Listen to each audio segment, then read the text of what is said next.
Hello. हाँ बस आधे घंटे में पहुंच रहा हूँ। आई नो सब मेरा वेट कर रहे हैं। मैं जल्दी से जल्दी आने की कोशिश करता हूँ। ओके बाय, रखता हूँ।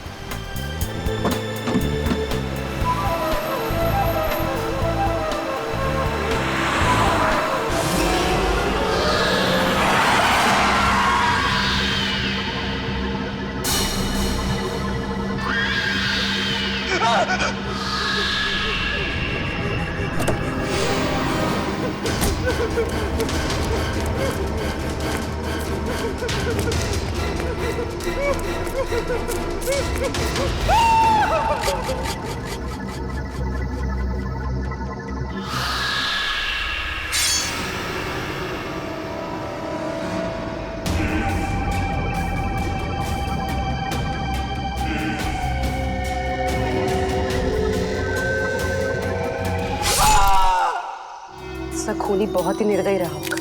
कोई खूनी कभी रहमदिल हो ही नहीं सकता पूर्वी, मगर एक खूनी दिमागी तौर पर बीमार लगता है। जान से मार दिया।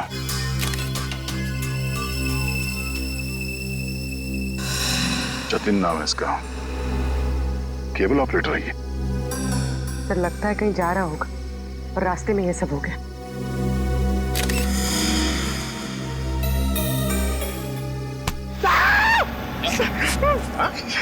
सर अंधेरी रात में आपने मेरे कंधे पे हाथ रख दिया सर, मेरे को डर लग गया। क्या मिला निखिल? सर यहाँ पे इस गाड़ी के टायर का निशान है। लगता है इसे अचानक यहाँ पे ब्रेक मारना पड़ा और कोई निशान यहाँ पे दिखाई दे नहीं रहा है। सर ये किसी इंसान का काम नहीं है सर, ये वही जुलाई वाली आत्मा का काम है सर। सर उसने इससे पहले इसी महीने इसी तरह दो लोगों के खून किए थे सर।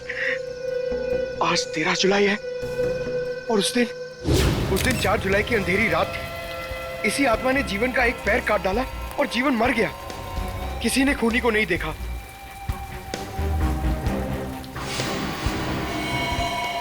बेचारी जीवन की बहन सुनीता और उनके बच्चे वो कैसे काटेंगे जिंदगी उनके बिना।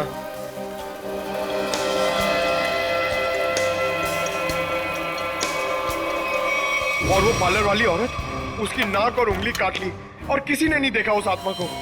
वो भी इसी खूनी आत्मा के हाथों मारी गई 5 जुलाई की रात को इसी तरह।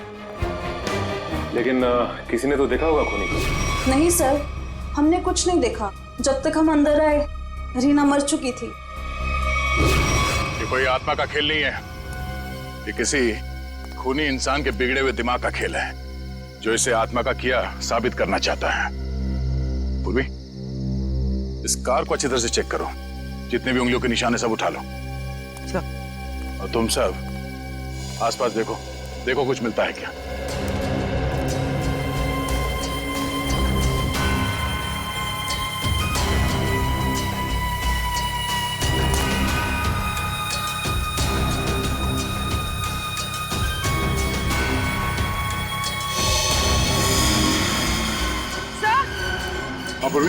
सर ये देखिए, विंडशील्ड पर हथेलियों के निशान है, वो भी उल्टी।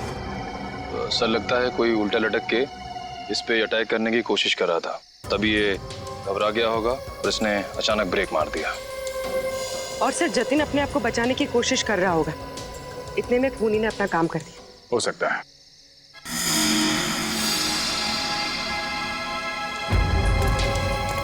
कुछ और भी हो सकता है। ये देखो,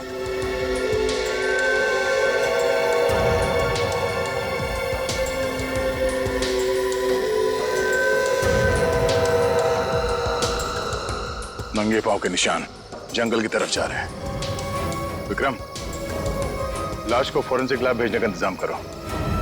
तब तक हम जंगल में जाके देखते हैं ये खूनी कहाँ गया है। चलो।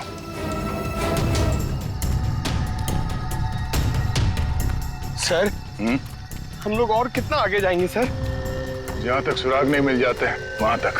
सर अगर यहाँ सुराग हो ही नहीं तो? और अगर सुराग यहीं पे हो तो? हाँ? पूर्वी तुम इस तरफ देखना।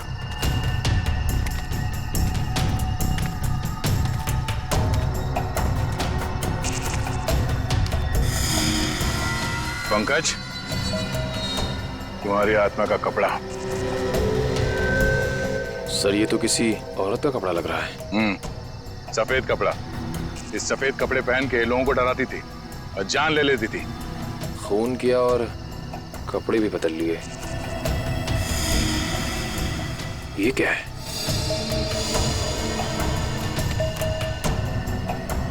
अरे ये क्या, मरा हुआ चूहा? अरे चूहा नहीं है पंकज, विग है।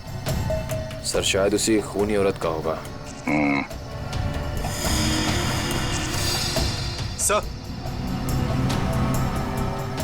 ये देखिए, लगता है खूनी ने अपने खून भरे हाथ पहुंच कर ये कपड़ा यहां फेंक दिया। गुनहगार कितना भी होशियार क्यों ना हो, कोई ना कोई गलती जरूर करता है। सबूत छुपाने के चक्कर में सबूत ही छोड़ गया। जिस तरह से खून हुए उसे देखकर तो लगता है कि खूनी कोई एक ही है। पहले उसने उन तीनों को चाकू से मारा और फिर उनके शरीर का एक एक हिस्सा काट लिया। इन सबको देखकर लगता है कि उसके मन में बहुत नफरत भरी थी इन तीनों के खिलाफ।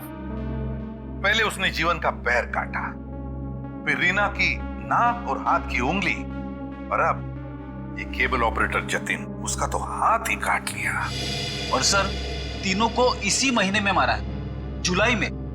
जरूर इसके पीछे कोई बहुत बड़ा राज है। और सर इन तीनों मरने वालों के बीच में कोई संबंध भी तो नहीं है। ऐसा कैसे हो सकता है काविन? कुछ ना कुछ तो संबंध जरूर है इन तीनों के बीच में। और सर जिस तरीके से खून किया है, खूनी बहुत ताकतवर है। हाँ, और बहरूपिया भी। खूनी बहरूपिया है, औरत बनकर खून कर रहा है वो, औरत बनकर। याद है ना उस जंगल में हमें औरत के कपड़े मिले और विग भी? काविन ये विग ही हमें उस खूनी तक पहुंचाएगा, ये विग ही पहुंचाएगा हमें। बस पता लगाना पड़ेगा ये विग कहां से खरीदा गया था और किसने खरीदा था। Yes sir. रेडी? इस यतिन के घर जाके उसके घर वालों से मिलो, उनसे बातचीत करो, पता लगाओ कि और कौन कौन जानता था जतिन के खंडाला ट्रिप के बारे में। हाँ साळुंखे,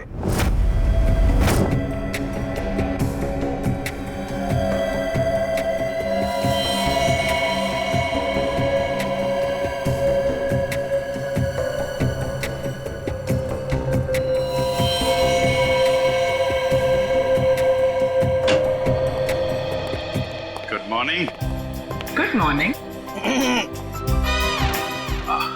आपको भी good morning sir. Good morning. तो ये जतिन की लाश देख के कुछ पता चला घाव के बारे में? हाँ, जतिन का हाथ काटने के लिए जिस तरह का हथियार इस्तेमाल किया गया था, ठीक उसी तरह का हथियार जीवन और रीना के लिए किया गया था। इसका मतलब सर कम से कम ये तो पता चला कौन से हथियार से इन सबका खून किया गया, जो इन सारे केसेस को जोड़ता है। कौन सा हथियार नहीं यार, किस तरीके का हथियार है ये पता चला। सालुंखे साहब, किस तरीके का हथियार है? देखो इन तीनों को चाकू के वार से मारा गया है। घाव काफी गहरे हैं, इससे पता चलता है कि खूनी बहुत ताकतवर है, उसने बहुत ताकत के साथ वार किया है। खूनी का काम करने का तरीका कुछ ऐसा है कि पहले तो वो चाकू से लोगों की जान लेता है और फिर उसके बाद बड़े इत्मीनान से बैठकर आरी से मरने वाले के अंगों को काट करके अलग करता है। कोई दिमागी रूप से बीमार आदमी लगता है, साइकोपैथ। और हाँ, ये देखो, जानते हो क्या है भाई साहब? ये कुत्ते का बाल है। जो कपड़े मिले थे ना आपको जंगल में से, उन कपड़ों पर से मुझे कई अलग अलग किस्म के कुत्तों के बाल मिले हैं। ये देखो, क्रॉस ब्रीड कुत्ते, लैब्राडोर, हाउंड, डाल्मेशियंस, ये सब। सर लगता है ये खूनी कुत्तों का प्रेमी है। हाँ, लेकिन है कौन ये? कुत्ता पालने वाला, कुत्ते के बारे में जानकारी रखने वाला, या फिर कुत्ते के सलून वाला?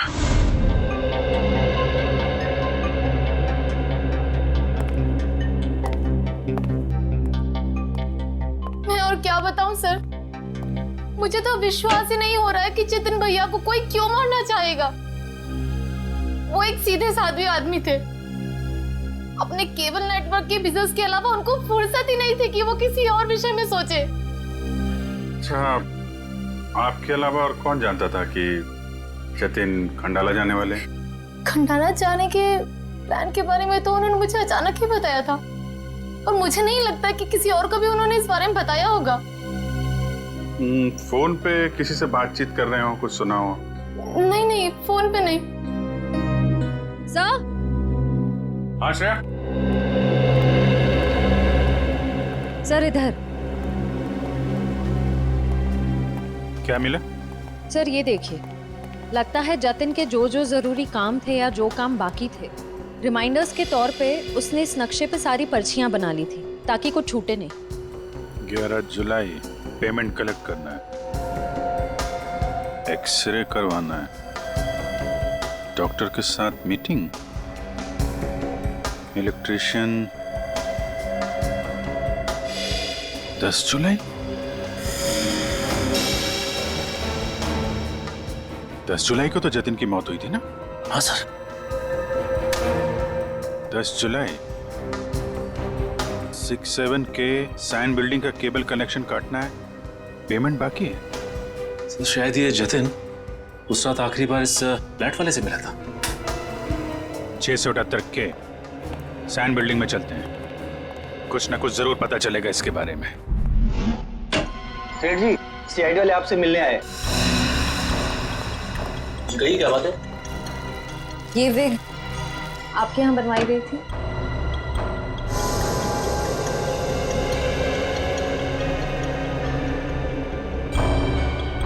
जी हाँ, ये हमारे यहाँ था। किसने बनवाई थी? क्या बात है, कुछ गंभीर मामला लग रहा है। मामला वाकई गंभीर है। हमें शक है जिसने ये विग बनवाई थी वो खून भी करता है। सर ये तो औरत की विग है। औरत और खून?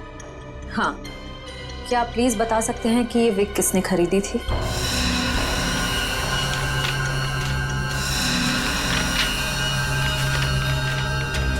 ही? क्या हुआ?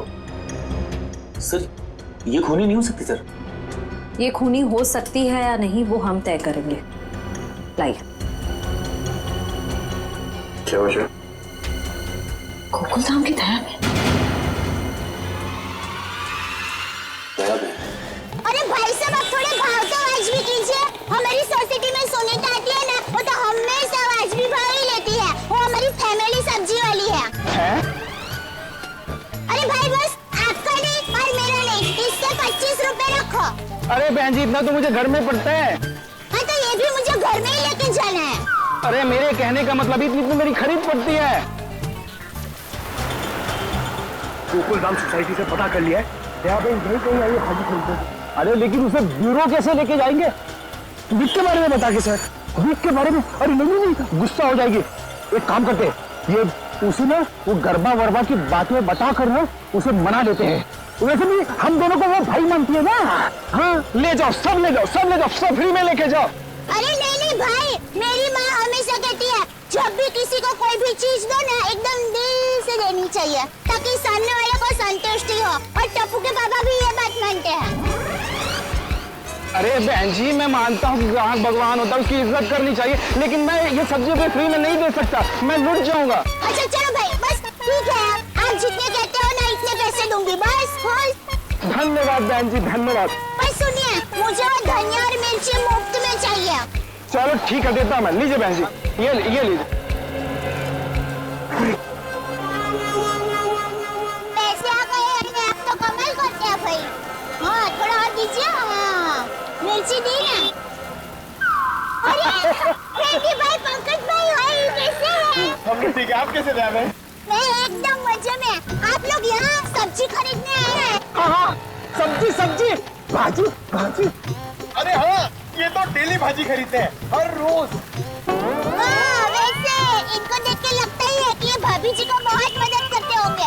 एकदम पत्नी औरत है। अरे ये तो कुछ भी नहीं है। ये है ना, ये तो डेली कपड़े भी धोते हैं। पंकज मुंह बंद कर, नहीं तो मैं तुझे धोऊंगा।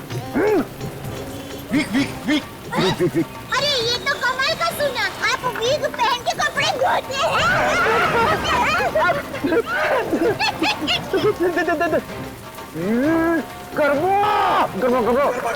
अरे ये तो और भी नहीं सुना।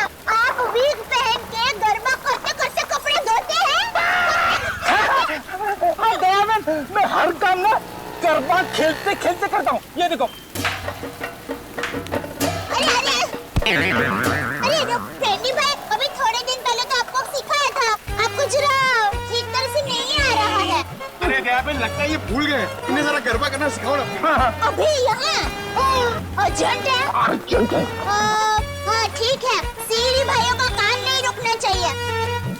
देखिए, हम लोग यहाँ रास्ते में गरबा करेंगे ना तो एक्सीडेंट हो जाएगा। गरबा करने के लिए थोड़ी जगह होनी बहुत जरूरी है। दयाबेन, टेंशन लेने की जरूरत नहीं है। फ्रेडी के पास है कैसी जगह।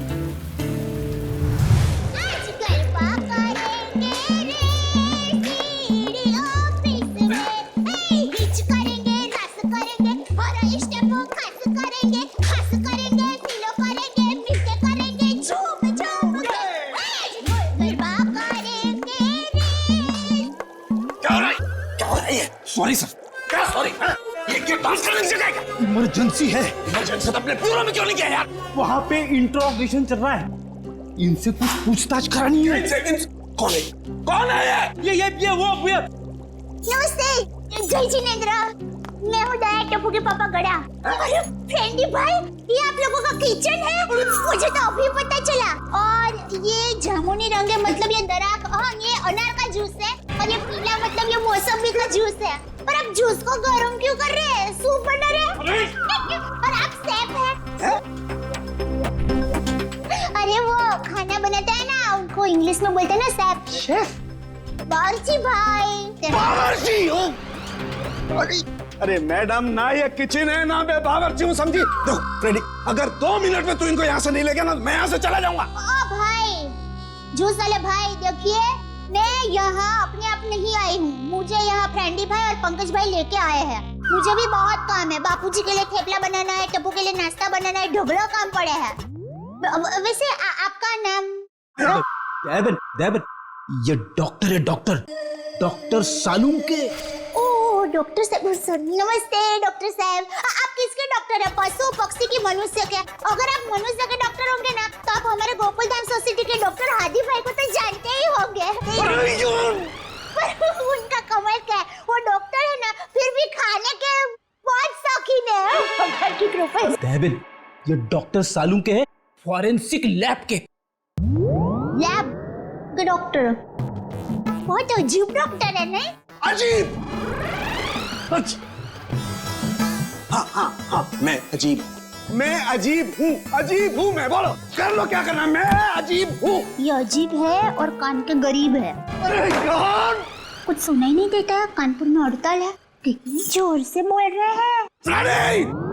और डॉक्टर साहब, सॉरी, माफ करना, छोटी मुंह बड़ी बात कर रही हूँ। मैं देख रही हूँ आप कब से फ्रेंडी भाई को डांट रहे हैं। आपको कोई बोलने वाला नहीं है, इसलिए अगर आप ज्यादा डांटेंगे ना तो मैं पमरुदन साहब है ना, उनको बोल दूंगी। किसको बोल देगी? पमरुदन? Sorry sir, ACP Pradyuman sir. ACP? ये एसीपी का क्या है ना? हाँ, बोल दो। जा करके एसीपी को बोल दो, मैं डरता नहीं हूँ एसीपी से, अंडरस्टैंड? ओहो, राम राज्य प्रजा सुखी। भाई साहब, ये बेचारे फ्रेंडी भाई गरबा सीखने की कोशिश कर रहे हैं, मेहनत कर रहे हैं, आप उनको डांट रहे हैं। और ये भाई है कि यहाँ पर आराम कर रहे हैं, आप इनको कुछ नहीं कह रहे हैं। और ये बेचारे फ्रेंडी भाई को डांट रहे हैं। दयाबेन, हमें ऑर्डर नहीं है। यहाँ पे जो सोता है ना, वो सोता ही रहता है। अरे पर दिन में कोई कैसे सो सकता है? सेहत के लिए अच्छा नहीं होता है। और साहब, आप तो डॉक्टर है, आप इनको समझाइए, उठाइए जरा। दिन में सोना ठीक नहीं है ना? नहीं, गलत बात है ना? अच्छा। हाँ, तो एक काम करो, आप जाकर के इनको उठा दो। जरूर। हाँ, उसमें क्या? हे जागने तू जागवा, श्री कृष्ण गोवालिया, तुझ बिना धेनुमा कौन जासे। भाई, लगता है गुजराती नहीं है। हाँ, गुजराती नहीं। उठाओ भाई, उठिए, चलिए उठिए। दिनचर्या शुरू कर दीजिए, दिन शुरू हो गया है। उठाओ उठाओ उठाओ उठाओ, हाँ उठाओ उठाओ।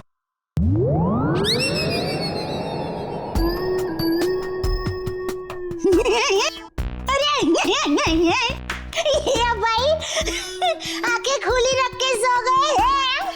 अरे ये उठेगा नहीं, क्योंकि ये उठ गया है। हाँ मर गया, ये लाश है, ये लाश।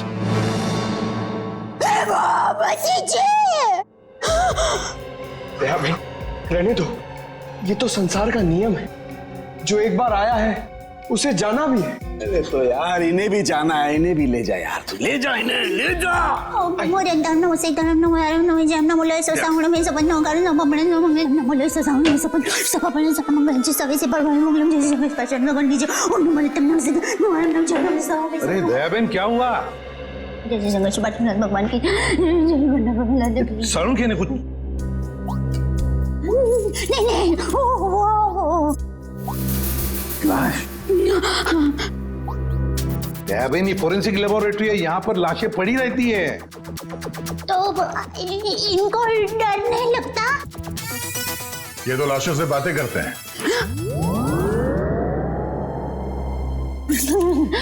दरअसल हमने आपको यहाँ ये विग दिखाने के लिए बुलाया। ये तो बबीता जी की विग है। ये बबीता जी? हाँ, हमारे गोकुलधाम सोसाइटी में रहते हैं, हमारे पड़ोसी है। अय्यर भाई उनके पति का नाम है। वो दरअसल हमारे में पति का नाम नहीं बोल सकते, लेकिन दूसरे के पति का नाम बोल सकते हैं, उसमें कोई प्रॉब्लम नहीं है।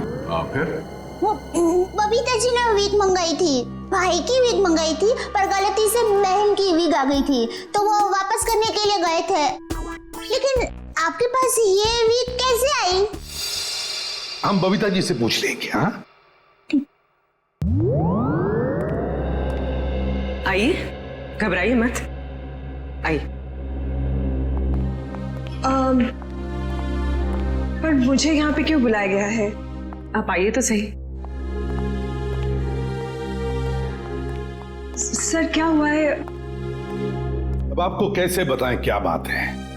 देखिए बबीता जी, हम यहाँ आपको बुलाकर कोई शौक देना नहीं चाहते, मगर आप इतने झिझक क्यों रहे? नहीं, मैं झिझक नहीं रहा हूँ। अब जो हम आपको बताने जा रहे हैं, शायद वो सुन के आपको धक्का लग जाए। धक्का? जी हाँ,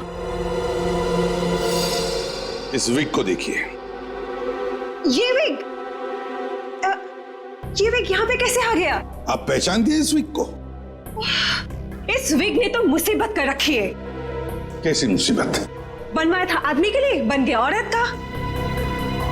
किसके लिए बनवाया था ये विग? वो एक्चुअली मेरी एक फ्रेंड है, उनके हस्बैंड को बाल कम है और उन्हें काफी शर्म आ रही थी एक विग वाले के पास जाने को, तो उन्होंने आपसे कहा? जी हाँ, और फिर मेरी दया भाभी को कहा। अब ये दयाबेन कहाँ आ गई इस विग की स्टोरी में? नहीं, वो एक्चुअली दया भाभी को काफी कुछ मालूम होता है ना, इसके लिए। अच्छा, फिर क्या हुआ? और फिर दया भाभी ने जेठा जी को कहा, और फिर जेठा जी ने पिताजी को कहा, पिताजी ने नेताजी को कहा, नेताजी ने बेटे जी को कहा। अरे बबीता जी प्लीज, कहीं तो ये खत्म होगा क्या नहीं, बताइए ना आगे क्या हुआ? नहीं सर, ऐसी कोई बात नहीं है। जेठा जी ने सिर्फ कहा कि वो मेरी मदद करेंगे, क्योंकि उन्हें पता था ना कि विग कहाँ से बनाया गया है, इसलिए। आगे क्या हुआ? फिर ये विग बदलना था और असली विग लेना था, तो जेठा जी ने कहा कि मैं भी आपके साथ आता हूँ। उन्होंने आपकी मदद की? हाँ? और उस दुकान वाले की गलती की वजह से जेठा जी ने जो हंगामा किया, पूरी दुकान सर पे उठा लिया उन्होंने। आइए बबीता जी, आइए आइए, कहिए क्या सेवा कर सकता हूँ आपकी? अरे एक बार सेवा करने का आपको मौका दिया, वो तो आपने ठीक से की नहीं। जी मुझे समझा नहीं। अभी समझाते हैं। लाइए बबीता जी, दीजिए जरा। एक सेकंड, किधर से खुलता है ये? मिल्क थैंक यू, ये लीजिए। ये किधर क्या है? ये क्या है? ये विग है सर। अरे विग है वो तो बराबर है, लेकिन लेडीज विग है, देखो जरा ध्यान से। हाँ सर, ये लेडीज विग है। तो ये लेडीज विग क्यों है? क्योंकि सर ये लेडीज विग है। एक मिनट जेठा जी, एक मिनट। देखिए भाई साहब, हमने एक जेंट्स विग का ऑर्डर दिया था और ये गलती से लेडीज विग आ गया है। सो आप कुछ इसका। वाह वाह बबीता जी, अब कितनी अच्छी हैं आप, इतनी अच्छी क्यों हैं? इनकी वजह से आपको इतनी तकलीफ हुई, फिर भी आप इनके साथ कितनी नम्रता से बात कर रहे हैं। लेकिन हमारे देश में नम्रता काम नहीं करती, लातों के भूत बातों से नहीं मानते। देखिए भाई साहब, ये लात बात मत मारिए। अरे लात क्या, तुमको तो हवालात मारने की जरूरत, मेरा मतलब है हवालात में डालने की जरूरत है। पता है आपकी वजह से इनको कितनी तकलीफ हुई। अरे भाई साहब क्या हुआ, कैसी तकलीफ बताइए तो। अच्छा बताते हैं। इन्होंने अपनी एक दोस्त के पति के लिए जेंट्स विग का ऑर्डर आपको दिया था, लेकिन आप लोगों ने पता नहीं क्यों जेंट्स विग के बदले लेडीज विग बना के भेज दी। और इनके दोस्त के पति भी बेचारे जल्दी जल्दी में ये लेडीज विग पहन के अपनी ही दी हुई पार्टी में पहुंच गए शानो शौकत से, और पूरी पार्टी में सब लोग उनको देख के हंस करने लगे। जेठा जी हो गई हंसास हो गई। सब लोग कहने लगे अरे वाह वाह वाह, पहली बार हमने दाढ़ी मूंछ वाली लड़की देखी भाई साहब। आपकी वजह से ये तकलीफ हुई उनको, और उनकी वजह से इनको तकलीफ हुई, और इनकी वजह से मुझे तकलीफ हुई। सॉरी भाई साहब, गलती हो जाती कभी कभी इंसान से। अब सॉरी भाई साहब, हो जाती है गलती कभी कभी, बस इतना बोल दिया, बात खत्म है, बात खत्म, बस हो गई गलती। ये नहीं चलेगा, नहीं चलेगा ये। देखिए भाई साहब, आप जरा आवाज नीचे करके बात करिए प्लीज। नहीं होगी मेरी आवाज नीचे, नहीं होगी। जेठा जी one second, just relax and calm down, okay? Just a second. Okay भैया, it's okay, it happens. आप अभी एक काम कर दीजिए, ये विग हमें बदल के दे दीजिए प्लीज। हाँ विग तो बदल के दीजिए और पैसे भी वापस दीजिए, फ्री में दीजिए विग। देखिए पैसे के लिए आपको सेठ से बात करनी पड़ेगी। क्यों सेठ जैसा क्यों बात करनी पड़ेगी? गलती करो तुम और भुगते सेठ जी, सेठ लोग क्यों भुगते? पैसा तुमको ही देने पड़ेंगे, दो पैसे दो। देखिए भाई साहब बहुत हो गया आपका, अब ना आपको पैसा मिलेगा और ना विग मिलेगा, जाइए यहाँ से और जो करना है कर लीजिए। तो छिलने पटली में से क्यों तो? One second, भैया प्लीज। नहीं बबीता जी नहीं, इनके सामने गिड़गिड़ाने की कोई जरूरत नहीं है। पूरे मुंबई में क्या इनकी एक की विग की दुकान थोड़ी है, हजारों लाखों विग की दुकान है, हम वहां से ले लेंगे। कहीं ना कहीं से तो हमें विग मिल ही जाएगी बबीता जी, और अगर नहीं मिलेगी बबीता जी तो मैं अपने बाल काट के उसकी विग बना के आपके चरणों में अर्पण कर दूंगा। जीजा जी इट्स ओके, ओके। यहाँ से अभी विग तो क्या, विग क्या बाल भी नहीं लेंगे। चलिए आइए बबीता जी आइए। अरे आइए बबीता जी आइए, बढ़िया मैं बढ़िया एक 5 स्टार विग की दुकान में लेकर जाता हूँ। ये कोई विग की दुकान है? जेठा भाई ने विग वाले के नाक में दम कर दिया। नहीं सर, पर हाँ नाक में दम करने की कोशिश की। मतलब नाक में दम नहीं हुआ? नहीं सर, पर सर उन दोनों के बीच में बहुत बहुत ज्यादा बहस हुई, पर जेठा जी भी हार मानने वाले में से तो है नहीं। बबीता जी प्लीज प्लीज एक मिनट, अरे कहीं पर तो आपके इस महाभारत की समाप्ति होगी। हाँ सर, उस दुकान वाले ने फिर बहुत रूडली जेठा जी को कहा कि अगर आपको इतनी जल्दी है तो आप खुद जाके विग बदल लो। समझ में नहीं आ रहा था सर। विग वाले ने जेठा भाई से कहा कि असली विग यानी बबीता जी वाली विग जिस आदमी के पास है, जेठा भाई उस आदमी के पास जाए और उस विग की अदला बदली कर ले। अच्छा, मतलब जेठा भाई ये औरत वाला विग लेकर उस आदमी के पास गए जी, अदला बदली करने के लिए। जी। और आप भी गई होंगी उनके साथ? नहीं सर, मैं नहीं गई थी। आप नहीं गई थी? अरे ये तो बहुत अच्छा हुआ। आप जा सकती हैं, आगे की कहानी हम जेठा जी से पूछेंगे। पर सर आप लोग ये क्यों पूछ रहे हो, हुआ क्या है? बबीता जी खून हुआ है। खून? जरा इस पर्ची पे देखिए, ये आपके लिए तो नहीं लिखा कहीं?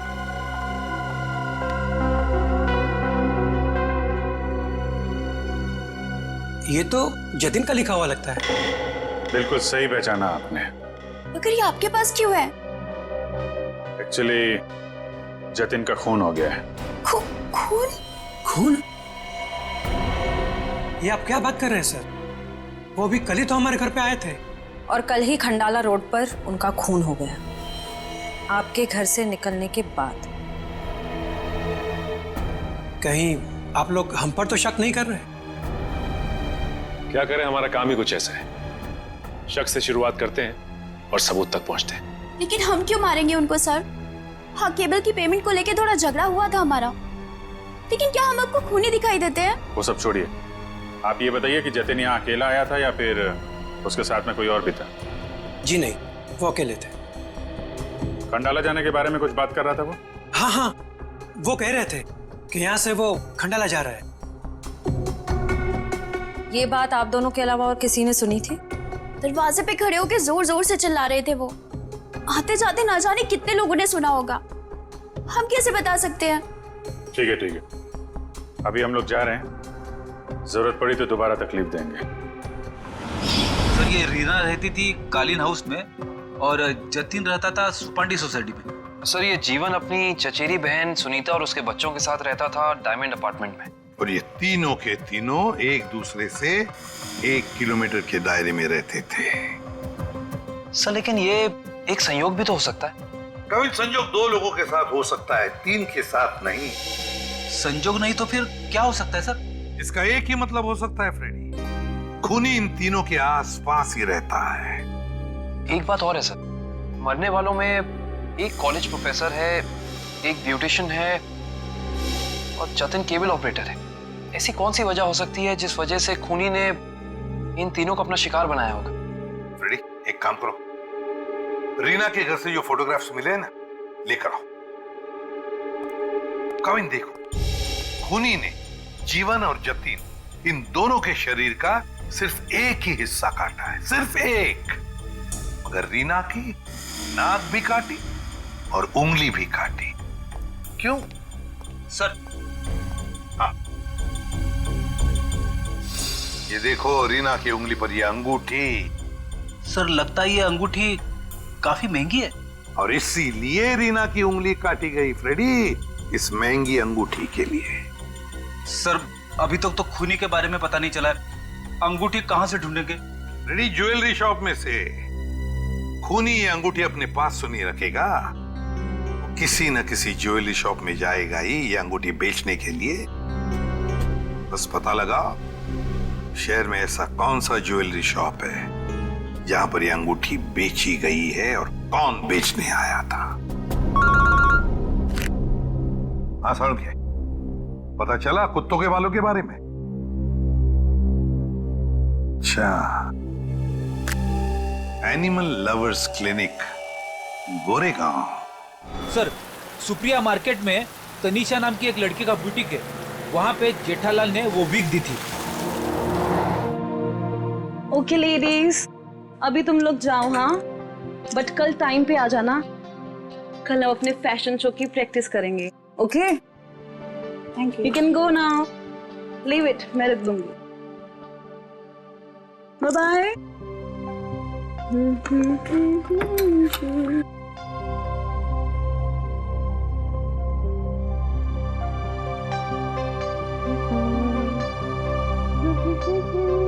Hello lady, bye bye bye bye.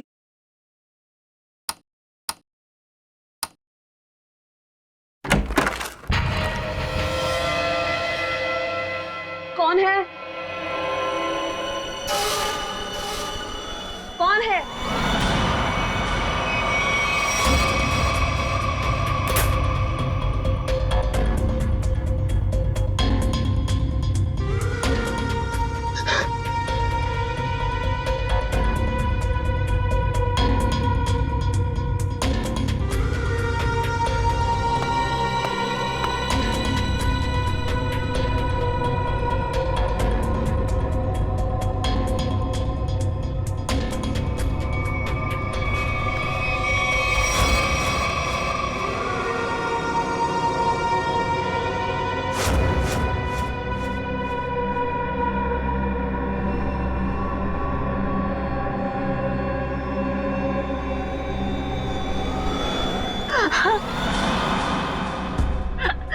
Please मुझे छोड़ दो, मैंने तुम्हारा क्या बिगाड़ा है? प्लीज मुझे जाने दो।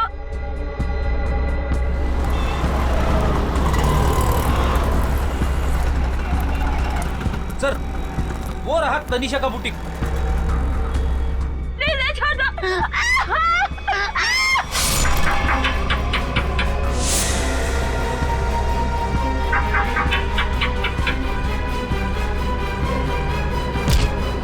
तनीषा, तनीषा,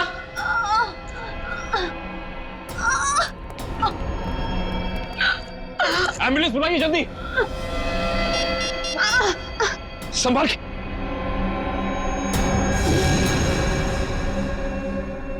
तो रीना की दोस्त है।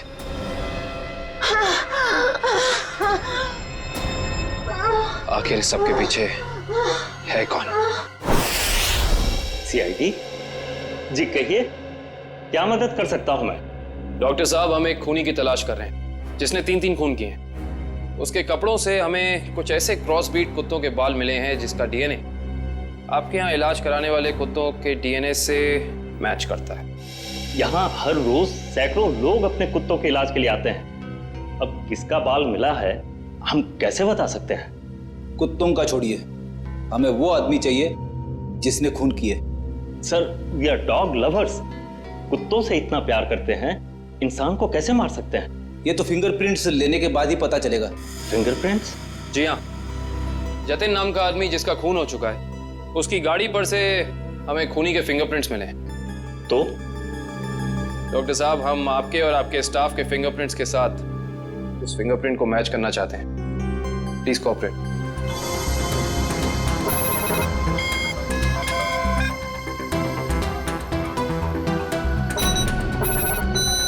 आप आइए।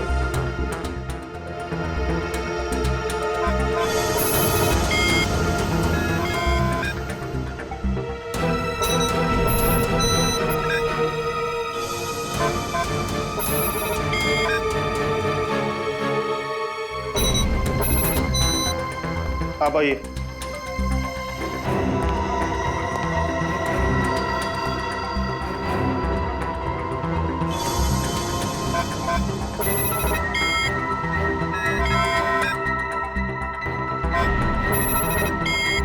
सर, इनका भी फिंगरप्रिंट मैच नहीं हुआ।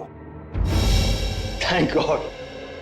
मैं तो डरा हुआ था कि अरे कुछ किया ही नहीं तो डर किस बात का? डॉक्टर साहब, हमें आपकी एक और मदद चाहिए। जी। हमें आपके उन सारे क्लाइंट्स के नाम और पते चाहिए जो अपने क्रॉस ब्रीड कुत्तों को यहाँ आपकी क्लिनिक में इलाज कराने के लिए लाते हैं।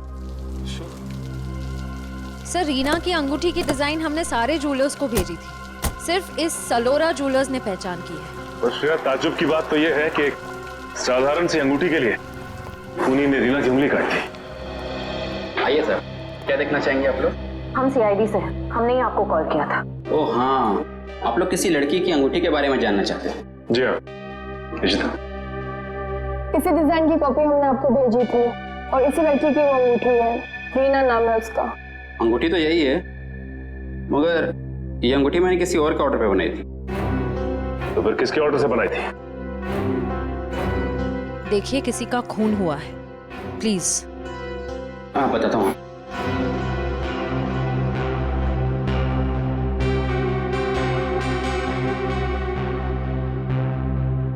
ये देखिए।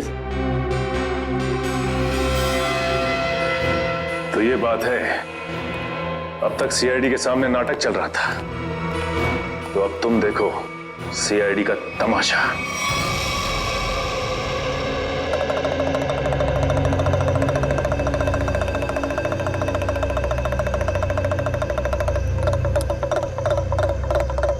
मेहरबान साहिबान, कदरदान, लाले दी जान, जल्दी आइए जल्दी। आपके सामने एक तमाशा पेश करने वाले हैं हम लोग। एक ऐसा तमाशा जो सच्ची घटना पे आधारित है, एक ऐसा तमाशा जिसे देख के आपके होश उड़ जाएंगे। जल्दी आइए मेहरबान साहिबान।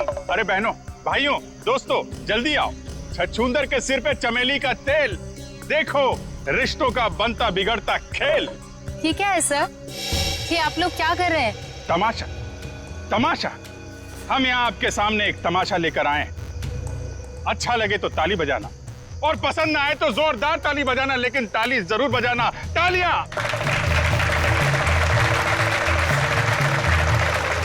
ये कहानी है एक लड़के और एक लड़की की। लड़का लड़की से बेहद प्यार करता था। ए लड़की,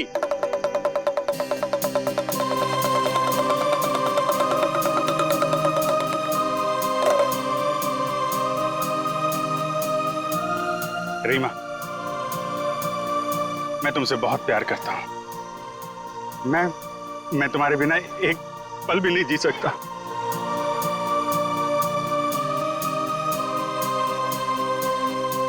सच्ची?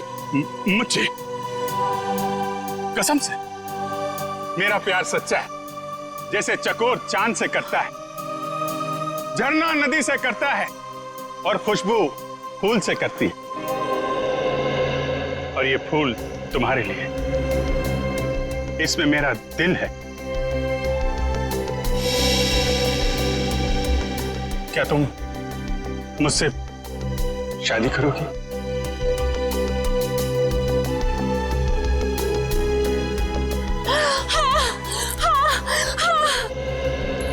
मैं तुमसे शादी करूंगी। मैं सिर्फ और सिर्फ तुम्हीं से शादी करूंगी। ये तुम्हारे लिए। शुक्रिया।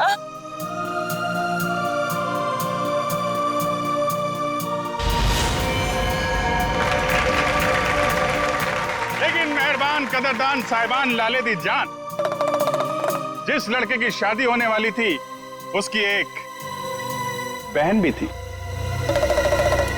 बहन, शुरू हो जाओ।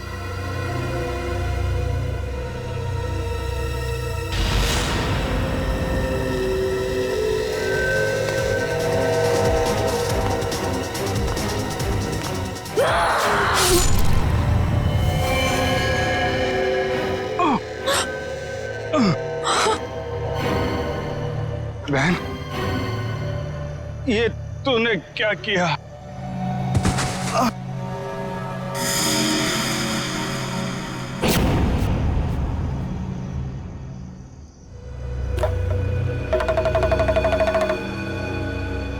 मेहरबान साहिबान कदरदान, भाई को मारने के बाद भी बहन रुकी नहीं, उसने उसकी मंगेतर का भी खून कर दिया।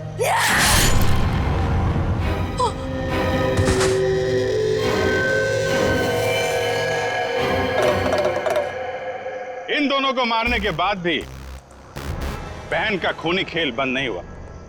अरे उठ जा, तेरा रोल खत्म हो गया, उठ जा।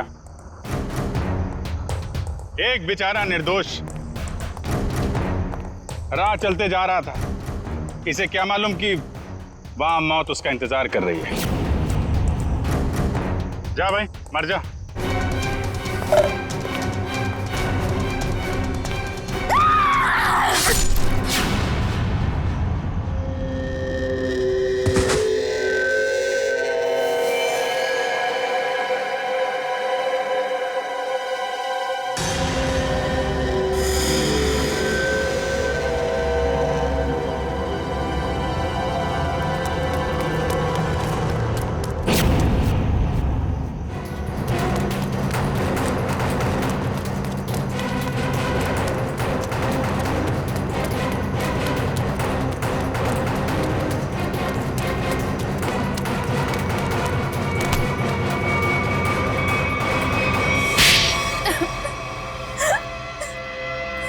बताती हूँ, सब सच बताती हूँ।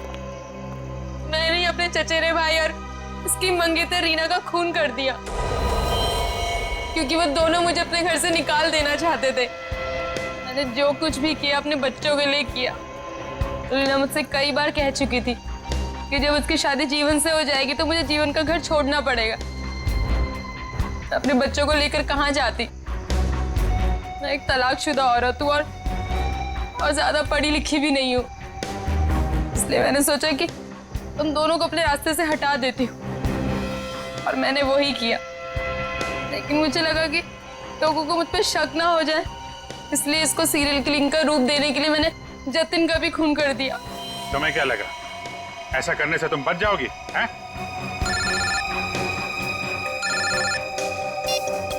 Hello, yes sir. हाँ सर। ALC क्लिनिक में तनीषा के साथ तुम ही जाती थी ना?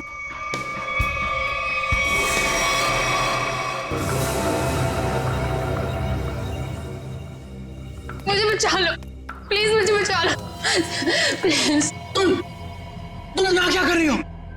मैंने तुम्हें कितनी बार कहा है कि मेरा और तुम्हारा अब कोई लेना देना नहीं है। मैं बहुत खतरे में हूँ, मेरे पीछे सीआईडी लगी हुई है, प्लीज मुझे बचा लो। क्या? सीआईडी? मैं तुम्हारे हाथ जोड़ती हूँ, प्लीज मुझे बचा लो, मैं बहुत मुसीबत में हूँ। मेरे बच्चे को और मुझे शहर से दूर भेज दो, प्लीज मुझे बचा लो, प्लीज। खून करने में मैं तुम्हारी मदद कर दी, लेकिन सीआईडी से बचना नामुमकिन है। बिल्कुल सही कहा भुवन तुमने। हमें पहले से पता था कि ये काम इस अकेली लड़की का नहीं है, इसमें कोई और भी शामिल है, इसीलिए हमने उसे वहां निकलने दिया। मुझे छोड़ दो सर, मुझे छोड़ दो, मुझे माफ कर दो। सीआईडी से आज तक कोई भी मुजरिम नहीं छूटा।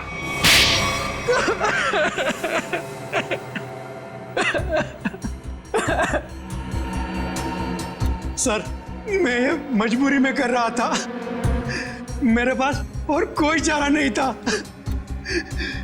ये मुझे ब्लैकमेल कर रही थी।